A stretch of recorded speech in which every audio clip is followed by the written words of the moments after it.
Hello बच्चों, स्वागत है आपका एफटी की स्टडी चैनल पे।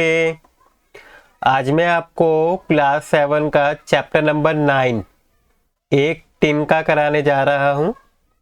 ठीक है, तो आइए हम इस चैप्टर को शुरू करते हैं। बच्चों, आपकी एक कविता है। इस कविता को अयोध्या सिंह उपाध्याय ने लिखी है। ठीक है, तो आपके ये 3 दे रखे हैं, इनको आपको पढ़ के मैं आपका इनका अर्थ समझाता हूँ।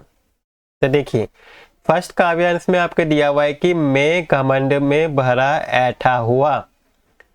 इसमें कवि बोल रहे हैं, एक दिन जब था मुंडेर पर खड़ा, घमंड से भरा हुआ मुंडेर पे खड़ा था एक दिन जब मैं, तो एकदम अचानक दूर से उड़ता हुआ एक तिनका आंख में मेरी पड़ा।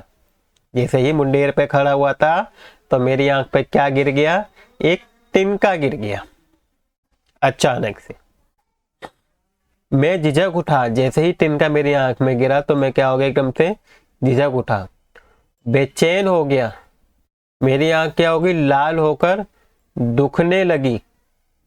और मुठ देने वाले लोग, यानी कि जो कपड़े की जो बना लेते हैं ना बच्चों, एक गोल सा और आंखों पे लगाते हैं, उसे मुठ बोलते हैं।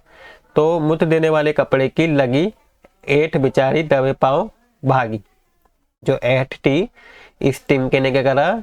कवि की ऐठ को भगा दिया। जब किसी ढप से निकल तिनका गया, तब समझ में आया यूं मुझे ताने दिए, ऐठता तू किस लिए इतना रहा, एक तिनका है बहुत तेरे लिए। ठीक है, तो ताने दिया गया कि किस लिए ऐठ रहा है, किस ऐठ में रहता है तू। ठीक है, किस घमंड से भरा हुआ है? तेरा घमंड तो एक तिनके ने ही चूर चूर कर दिया। तो देखिए, इसके प्रॉपर अर्थ के साथ देखते हैं। देखिए जरा, फर्स्ट वाले में मैंने पढ़ा इसमें। ठीक है, तो इसमें इसका अर्थ ये कह रहे हैं कवि की, एक तिनका कविता की इन पंक्तियों में कवि हरिओत अपने घर की मुंडेर पर घमंड में खड़े थे। तभी अचानक से क्या हुआ? उनकी आंख में कहीं से एक तिनका आके गिर जाता है। दूसरे का अर्थ है बच्चों की, एक तिनका कविता की इन पंक्तियों में कवि ने आंख में तिनका गिर जाने के बाद अपनी हालत का वर्णन किया। और कवि कहते हैं कि आंख में तिनका चले जाने से उन्हें बहुत बड़ी क्या हुई? बेचैनी होने लगी। उनकी आंख लाल हो गई, दुखने लगी।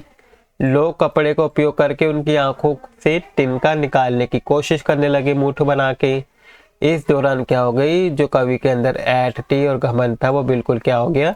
चूर हो गया और धूर हो गया। तीसरे में देखो बच्चों, तीसरे का अर्थ था कि एक तिनका पंक्ति में कवि हरिओत जी ने तिनका निकल जाने के बाद अपनी हालत का वर्णन किया। जब तिनका निकल गया तो उन्होंने उसके बाद की कहानी, वो उसके बारे में इसमें वर्णन किया है। वो इन पंक्तियों में कहते हैं कि जैसे जैसे उनकी आंखों से तिनका निकल गया, इसके बाद उन्हें मन में एक ख्याल आया कि उन्हें घमंड नहीं करना चाहिए था, किसी भी चीज का घमंड नहीं करना चाहिए। उनका घमंड तो एक मामूली सी तिनके ने ही तोड़ दिए। जैसे ही आंख में गया तो सारा घमंड क्या हो गया? टूट गया। इन पंक्तियों के जरिए कवि हमें भी घमंड से दूर रहने का संदेश दे रहे हैं।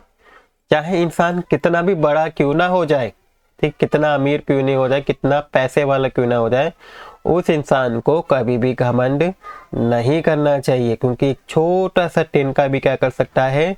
उस घमंड का चकनाचूर कर सकता है। ठीक है, तो इस कविता से हमें ये सिखाया गया है। तो ये थी बच्चों आपकी एक तिनका कविता।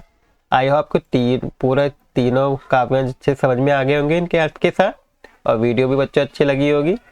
वीडियो अच्छी लगी तो बच्चों वीडियो को लाइक कर दीजिएगा, और अगर आप चैनल पे नए हो तो चैनल को सब्सक्राइब भी कर दीजिएगा। Thank you for watching video.